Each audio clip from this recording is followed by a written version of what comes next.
नमस्ते दोस्तों। मेरा नाम अखिलेश शर्मा है। मैं शिमला में अपनी पत्नी सुधा और 18 साल के बेटे नमन के साथ रहता हूं। मैं 25 साल का था जब चंडीगढ़ से शिमला आके रहने लगा था। सुधा से भी मैं यहीं आके मिला। मेरी शादी को तकरीबन 20 साल हो चुके हैं। शिमला में मेरा एक बड़ा सा रेस्टोरेंट है। मुझे यहाँ किसी चीज की कोई कमी नहीं और ना मेरा मन कभी दोबारा चंडीगढ़ जाने को किया। ये वो जगह थी जहां मेरा बचपन बीता था। मेरी माता और पिता की मृत्यु भी यहीं हुई थी और कुछ ऐसा हुआ था मेरे साथ जिस बात को मैं दोबारा कभी याद नहीं करना चाहता था। लेकिन मैं नहीं जानता था कि जिंदगी दोबारा मुझे उसी मोड़ पर ले आएगी। ये साल था 1998 का। मैं कॉलेज के फर्स्ट ईयर में था और इस दौरान मेरी मुलाकात सेलिना से हुई। सेलिना टेनिस बहुत अच्छा खेलती थी। कॉलेज के ज्यादातर छात्र उसे लड़का कह के छेड़ते थे क्योंकि वो बिल्कुल एक टॉम बॉय जैसी थी। वो अलग रहना पसंद करती थी, लेकिन जितना मेरे दोस्त उसका मजाक उड़ाते थे वो मुझे और भी ज्यादा पसंद आने लगी थी। जब भी मैं सेलिना से बात करता था मुझे एक सुकून मिलता था और जल्दी ही हम दोनों की दोस्ती प्यार में बदल गई थी।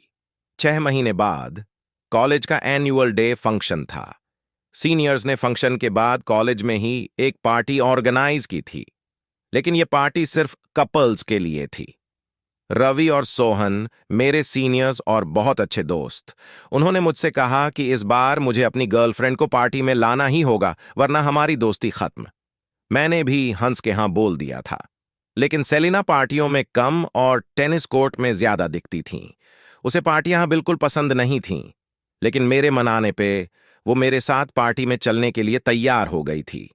हम दोनों का रिश्ता बहुत सही चल रहा था और मैं सोच ही रहा था कि परीक्षाओं के बाद मैं सेलिना को अपने परिवार से मिलने के लिए ले जाऊंगा। शाम के वक्त मैं उसके घर के बाहर इंतजार कर रहा था। वो जैसे ही तैयार होके नीचे आई, मैं उसे देख के दंग रह गया। लाल ड्रेस में वो बेहद खूबसूरत लग रही थी। जैसे ही हम पार्टी में पहुंचे तो रवि, सोहन और कुछ दूसरे सीनियर्स हमसे मिलने आए।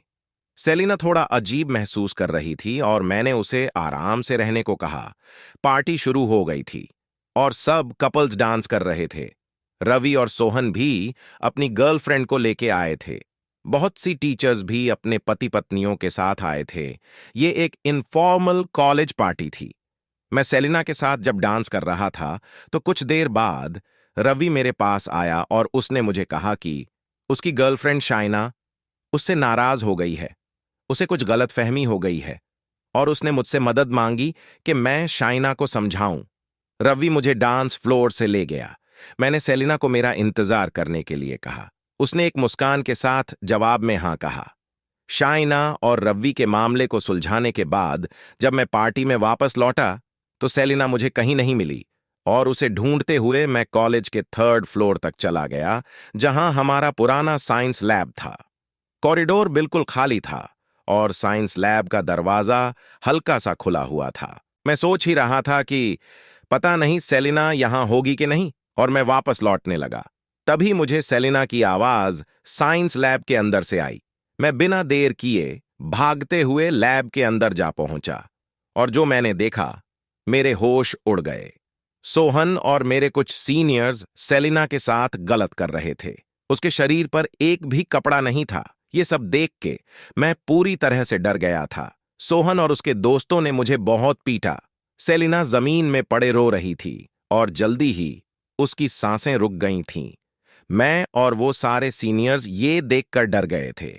सेलिना जा चुकी थी। सोहन कुछ सोचने लगा था। उसने अचानक मेरे रेस्टोरेंट वाले सपने की बात छेड़ दी और कहा कि वो मुझे इतने पैसे देगा कि उसमें एक क्या 2 रेस्टोरेंट बड़े आराम से खरीद सकता हूं। सोहन खुद डरा हुआ था, लेकिन मुझे डराने की और खरीदने की पूरी कोशिश कर रहा था। मैंने उसकी बात मान ली और मैं बिक गया। सेलिना की लाश को हम कॉलेज के पीछे वाले रास्ते से ले गए, जहां कोई नहीं आता था, और पास के एक जंगल में ले जाके हमने उसकी लाश को ठिकाने लगा दिया। इसके बाद काफी दिनों तक पुलिस छानबीन करती रही, कभी मेरे घर पे, कभी कॉलेज में, और ना जाने कितनी ही जगह। लेकिन पुलिस को उसके बारे में कभी कुछ पता नहीं चला। सेलिना की मां से मेरा कॉलेज में कई बार आमना सामना हो चुका था। वो हमेशा मेरी तरफ घिन भरी नजरों से देखती रहती थी, जैसे कि उन्हें पता हो कि मैं गलत हूं, क्योंकि घर से सेलिना मेरे साथ ही पार्टी में गई थी। लेकिन पुलिस को उसकी लाश कभी नहीं मिली। उसकी मां भी कुछ समय के बाद लंदन वापस चली गई थी और 5 साल के बाद ये केस भी बंद हो गया था। मुझे सोहन के पिताजी ने 2 करोड़ रुपए दिए थे अपना मुंह बंद रखने के लिए। मेरी माता और पिता के मरने के बाद मैंने सोच लिया था कि दोबारा कभी भी चंडीगढ़ वापस नहीं आऊंगा, और सुधा से शादी करके मैंने अपना घर शिमला में ही बसा लिया था।